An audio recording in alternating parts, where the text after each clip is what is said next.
এই জন্য বাপ একটা একটা ভাই এ শেষ যে কয়জন মানুষ টিকলেন, আমি প্রথমেই অনুমতি দিছি, কোনো অসুবিধা নাই। যে কয়জন আস্তে আস্তে ওরা বুঝছে যে হ্যাঁ এনে কিচ্ছা হইতো না, হ্যাঁ কোনো সমস্যা নাই। এটি তো ভোট না, আমি যে ভোট চাইতে পাইছি যে সবার ভোট দরকার না, ভোট দরকার নাই, আমার কোনো মার্কা নাই। আখেরাতের আশায় আসছে, আখেরাতের আশা। অতএব আমরা প্রত্যেক ইনশাআল্লাহ গুনাহ ছাড়ব। বলেন ইনশাআল্লাহ, বলেন ইনশাআল্লাহ, বলেন ইনশাআল্লাহ। একটা একটা গুনাহ ছেড়ে দাও, একটা একটা।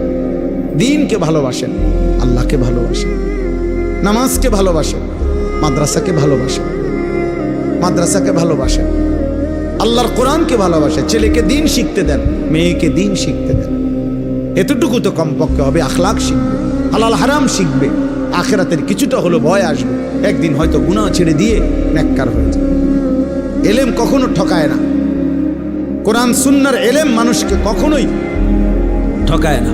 শয়তানের ওয়াসওয়াসায় যদি কখনো এলেমওয়ালারও কোরআন সুন্নাহর এলেম আছে, কিন্তু তার দ্বারাও যদি কখনো কোনো গুনাহ হয়ে যায়, আল্লাহর দয়ায় আজ নয় কাল কোরআন সুন্নাহর এই এলেমের আলো তার ধীরে ধীরে অচিরেই একদিন গুনাহ থেকে ফিরায় দেয়।